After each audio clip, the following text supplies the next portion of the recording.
I mean, his doctors and his administration not being on the same page about his condition, and the shocking lack of accountability with events in the Rose Garden that don't seem to have any safety measures in place. Who do you trust at this point? And don't forget, you know, then he came to Bedminster and did a golfing outing. So, Sonny, who are you listening to these days? You know, it's very hard to believe anything because the first point of, the number one point of crisis communication is transparency, honesty, and accuracy. And we're not getting that from many places. I think we have to listen to the doctors and the scientists. And when it comes to Trump's medical condition, which again is really important to the security of our country, I think we have to listen to the doctors. I don't trust actually the White House physician, Dr. Sean Conley, because we know that he is spinning information that is a political position, in my opinion. I think we can listen to the Walter Reed doctors, especially Dr. Brian Garibaldi. He is the doctor that gave us the information about the steroid that President Trump is getting. He is the medical director of the biocontainment unit at Johns Hopkins. That's where he received his training and his medical degree. His expertise, Whoopi, is in pulmonary and critical care. And he's one of those physicians that is treating President Trump. And so when it comes to President Trump's condition, those are the doctors that we listen to. No one else, in my opinion. What about you? What do you think, Anna?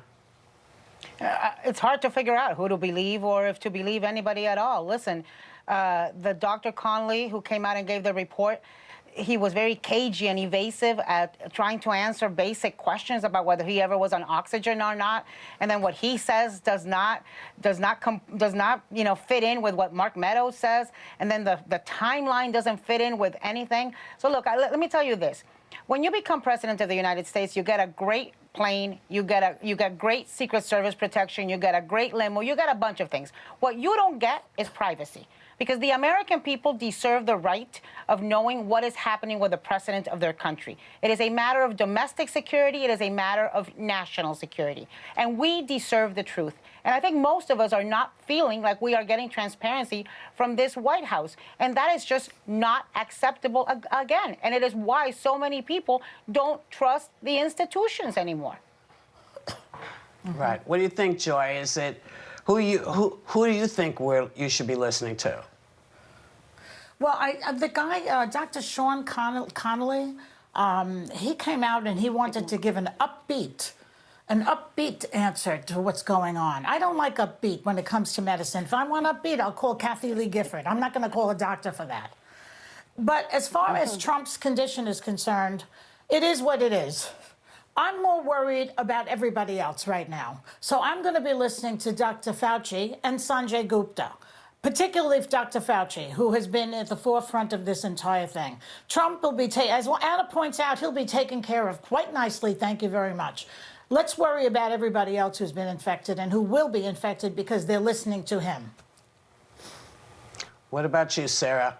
What do you think? I'm becoming a cynic. I don't know who to believe anymore. I do think I err on the side of always believing more the doctors and scientists, but I'm one of those people that wakes up each day and I don't even know which direction to look at because I feel like 2020 has beaten us to a pulp and I'm just tired. It feels like a circle of a circus that is never ending.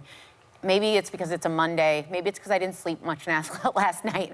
But right now, I'm just hoping doctors are the only shot I have because everything else just contradicts itself. Well, there we have it.